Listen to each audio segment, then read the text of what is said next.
32%. That's how far silver just crashed in a matter of days. The biggest single drop since 1980. And if you think this is just another market correction, another buying opportunity, another dip to stack on, you need to understand something right now. This isn't a dip. This is a pattern. A pattern that has played out exactly 3 times in recorded history. And every single time, without exception, it preceded the complete destruction of the world's dominant empire. Mathematical certainty, not opinion, pattern recognition. Here's what nobody is telling you. The silver crash you're watching isn't random. It's not about Kevin Wersch. It's not about interest rates or balance sheets or even the Federal Reserve. Those are symptoms. The disease is something far older, far more predictable, and far more deadly. It's the cycle of collapse. 3 stages, every empire, same pattern, same sequence, same outcome. Stage 1, currency debasement, Rome, 3rd century. Emperor after emperor clipping coins, reducing silver content from 95% down to 5% within 70 years. Soldiers refused payment, farmers hoarded grain. Inflation exploded 300% in 20 years. The denarius, once the most trusted currency on earth, became worthless metal. The empire fractured. By 476 AD, Rome was gone. Verified. Stage 2, war and unsustainable debt. The Dutch Empire, 17th century, controlled global trade. The guilder was reserve currency. Then came the wars, Anglo-Dutch wars. Wars with France, Spain. Military spending consumed everything. Debt compounded. Interest payments ate the treasury. By 1780, the Dutch Republic was borrowing just to pay interest on previous debt. Trade routes collapsed. The guilder lost reserve status. The empire dissolved into provinces. Check. Stage 3, loss of reserve currency status. The British Empire, 1945. Pound sterling had been the world's reserve currency for over a century. 2 world wars drained the treasury completely. Debt reached 250% of GDP. Britain went to America, hat in hand, begging for loans. The Bretton Woods Agreement replaced the pound with the dollar as global reserve. Within 30 years, the empire was gone. Every colony independent. Britain reduced to an island economy. Verified, 3 empires, 3 stages, currency debasement, unsustainable war debt, loss of reserve status, same pattern, same sequence, same outcome, total collapse. You can't unsee it once you know. Now let me show you where the United States is right now. $36 trillion in federal debt. That number is increasing by $1 trillion every 100 days. Not every year, every 100 days. The interest payment alone on that debt just exceeded $1.2 trillion annually. That's more than the entire defense budget. We are now borrowing money just to pay the interest on money we already borrowed. Stage 2 is complete, but it gets worse. On January 15th, President Trump nominated Kevin Wersch as the next Federal Reserve Chairman. Not Judy Shelton, the sound money advocate who wanted a return to the gold standard. Kevin Wersch, a man who publicly called quantitative easing a reverse Robin Hood policy. A man who wants rate cuts combined with balance sheet reduction. Translation, lower interest rates, but no more money printing, no more liquidity injections, no more bailouts. The era of quantitative easing, the life support system that has kept this zombie economy alive since 2008, is ending. Markets finally understood, and they panicked. Silver dropped from $95 to $78 in 72 hours. Gold tumbled, Bitcoin crashed, the dollar spiked. This wasn't technical selling, this was existential fear. Fear that the free money era is over. Fear that the Fed will stop printing. Fear that without infinite liquidity, the entire system collapses under its own weight. And they're right to be afraid.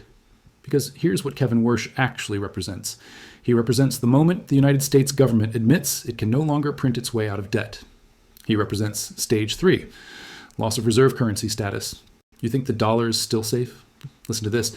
The BRICS nations, Brazil, Russia, India, China, South Africa, just announced a joint settlement system that bypasses the US dollar entirely. Saudi Arabia is now accepting yuan for oil.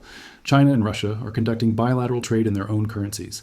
France just completed a liquefied natural gas transaction with China in yuan, not dollars. The global reserve currency, the thing that has allowed America to export its inflation to the rest of the world for 80 years, is being systematically dismantled right now, in real time. We are not at the cliff. We have already walked off it. But let me take you deeper. Because what happened to silver this week is not just about monetary policy. It's about the war you don't see, the war between paper and physical, between the West's financial illusion and the East's industrial reality. And China is winning. While silver was crashing to $78 on the COMEX in New York, the Shanghai Futures Exchange was trading silver at $122 per ounce. Read that again, $122 in Shanghai, $78 in New York. That's a $44 premium, a 56% premium. Physical silver in China is trading at nearly 60% above the paper price in the West. Does that sound like a market in equilibrium to you? Does that sound like free price discovery? Here's what's actually happening. China doesn't need silver to explode overnight. They don't want panic. They don't want headlines screaming system failure. All they need is a steady premium, 19 to 20% minimum, that quietly drains Western vaults, forces COMEX to hike margins, kills paper liquidity, and positions them as the physical price setter when the paper market finally loses all credibility. It's a war of exhaustion. Slow pressure beats fast explosions. And it's working. On Friday alone, China drained 5.6% of the Shanghai Futures Exchange silver vaults. 5.6% in one day. Total inventories are now down to 455 metric tons. That's 14.6 million ounces left. At this rate of drainage, Shanghai runs out of deliverable silver in under 3 weeks. Meanwhile, COMEX just hiked margin requirements to $52,000 per contract. That's $10 per ounce just to stay in the game. $10 per ounce just for the privilege of trading paper.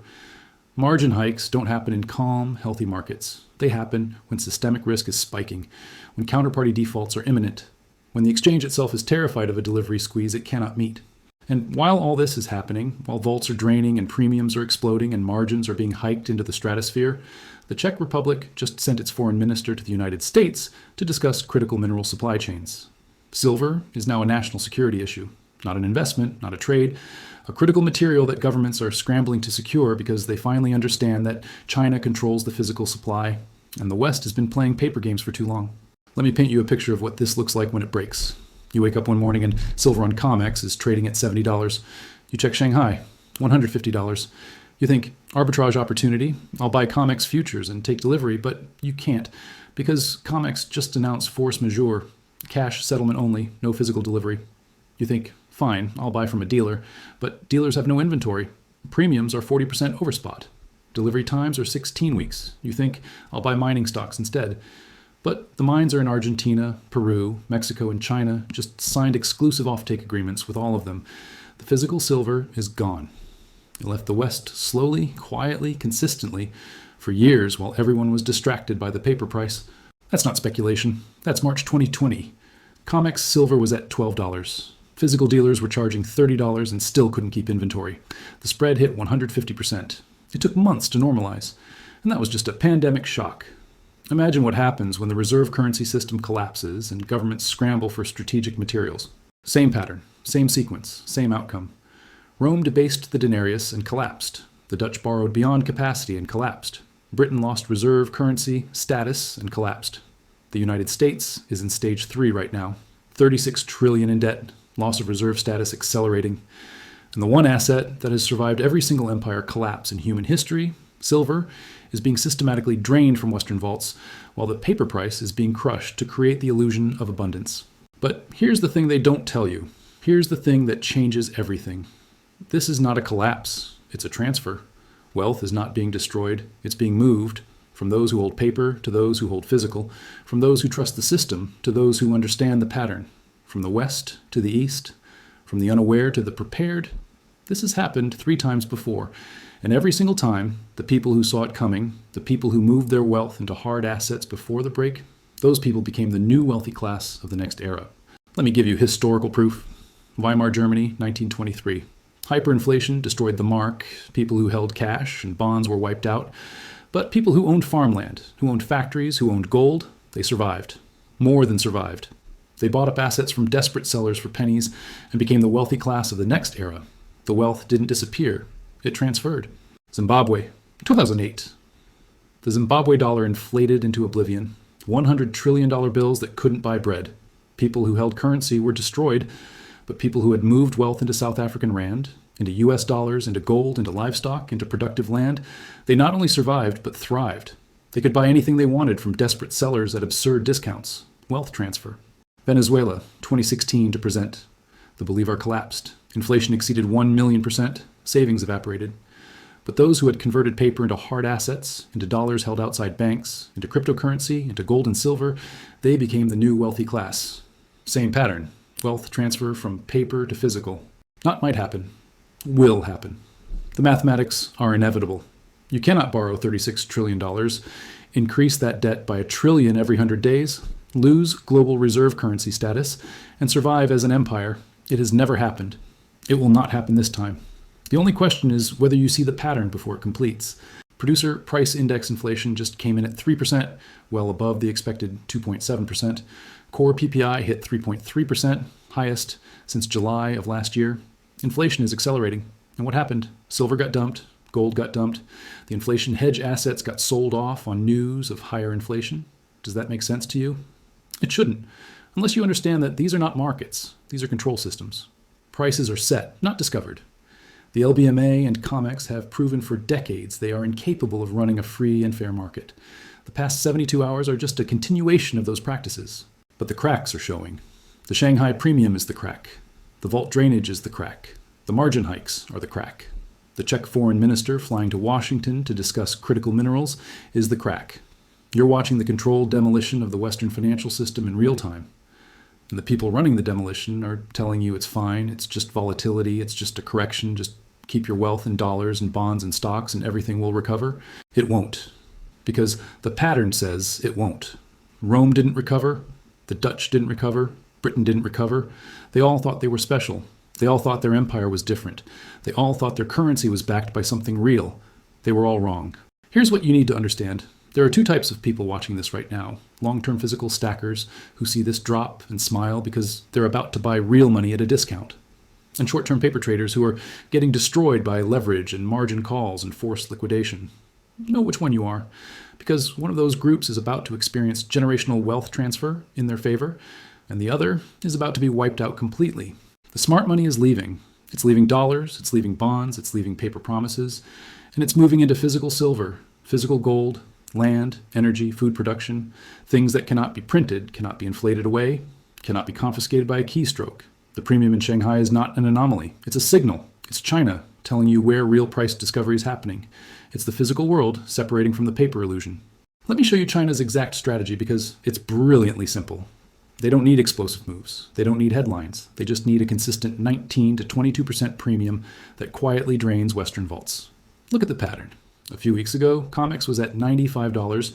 Shanghai was at $125. $30 premium. COMEX dropped to 86. Shanghai held steady. Premium expanded to $38. Now COMEX is at 78 and Shanghai is at 122. Premium is $44. Every time the paper price drops in the West, the physical premium in the East expands. That's not weakness. That's control. China is letting the West crash the paper price while they accumulate physical at any price. It's like fishing. You don't yank the line and break it. You reel in slowly, steadily, letting out slack when necessary, maintaining constant tension. Eventually, the fish exhausts itself and you land it without a fight. That's what's happening to Western silver inventories. Constant drainage. No panic, no headlines, just a relentless one-way flow of physical metal from COMEX vaults into Shanghai and disappearing into Chinese reserves. And it's not just market participants. Governments are waking up. The Czech foreign minister heading to the US to discuss critical minerals isn't coincidence, it's confirmation. When foreign ministers fly across the Atlantic to discuss mineral supplies, it means governments realize there's a shortage. It means strategic stockpiles are low. It means they're afraid another nation controls supply. Silver isn't just an investment anymore. Silver is a national security issue. China produces 70% of the world's refined silver. They control the majority of global refining capacity. They're the largest importer of silver concentrates from mining operations worldwide. Those concentrates get refined in China, and increasingly, the refined silver stays in China. It goes into solar panels manufactured in China, electronics assembled in China. Chinese strategic reserves, the West outsourced refining capacity to save costs. Now we're discovering that was a catastrophic strategic error. Here's what I'm watching next. 3 critical signals. First, if the Shanghai premium expands beyond 65%, that signals physical availability in Asia is reaching critical levels. Second, if COMEX inventories show sustained outflows, large deliveries being taken, that indicates big players are moving from paper to physical ahead of a break. Third, if industrial buyers, companies like Tesla, solar manufacturers, electronics companies, start publicly discussing silver supply constraints, that's confirmation. The shortage is moving from financial markets into the real economy. The mathematics are clear. You cannot have paper trading at 78 and physical at 122 indefinitely. You cannot drain vaults at 5% per week without running out. You cannot hike margins to $52,000 per contract and expect liquidity to remain. You cannot maintain reserve currency status while the world builds alternative payment systems. All of these resolve. The only question is when and how violently. Kevin Warsh becoming Fed chairman is not bearish for silver. It's confirmation that the money printing era is over and hard assets are the only safe haven left. The 32% crash in silver is not weakness. It's the final shakeout before the paper market loses credibility entirely and physical becomes unobtainable at any price. You're watching the third stage of imperial collapse. The same stage Rome entered in 250 AD, the same stage the Dutch entered in 1780, the same stage Britain entered in 1945. The same pattern, the same sequence, the same outcome. The only difference is you have the pattern now. You can see it. You can't unsee it. The question is what you do with that knowledge. Right now, today, silver is on sale at $78 on paper, while the physical market is screaming $122 in Shanghai. This is the disconnect. This is the opportunity. The paper market has created an artificial price depression, but the physical market is telling you the true price is 50% higher and rising. At some point, not in some distant future, but potentially within months, those two prices converge. Either the paper price explodes up to meet physical reality, or the paper market breaks completely and physical becomes unavailable at any paper price. Either outcome is catastrophic for those holding paper and transformational for those holding physical. If Shanghai is paying $122 for physical and COMEX is pricing it at $78, what's the smart move? Buy every ounce of physical you can at $80 or $90 retail and hold it. Because when the paper market breaks, when COMEX can't deliver, when dealers have no inventory, when governments are securing supply for national security, physical silver won't be available for $122. It'll be $200, $300, whatever the last desperate buyer is willing to pay. Do the math. Shanghai vaults draining at 5.6% per week means total depletion in 18 weeks, 4 months. COMEX inventories are around 300 million ounces. If China maintains even a fraction of current buying pressure, COMEX faces a delivery crisis by summer. And when that happens, when the exchange cannot deliver on contracts, the entire paper pricing mechanism loses credibility. That's not speculation, that's arithmetic. History shows that when governments panic about strategic resources, they confiscate. Executive Order 6102, 1933. President Roosevelt made private gold ownership illegal and forced citizens to sell gold to the government at artificially low prices. Anyone caught holding gold could be fined or imprisoned. The government then revalued gold higher and profited from the confiscation. Could they do that with silver? Absolutely. In a crisis where silver is needed for military applications, solar panels, critical industrial uses, the government could declare silver a strategic material and force sales at below market prices. But that only happens if you're holding paper claims, not physical silver. If your silver is in a vault controlled by someone else, it can be confiscated or frozen.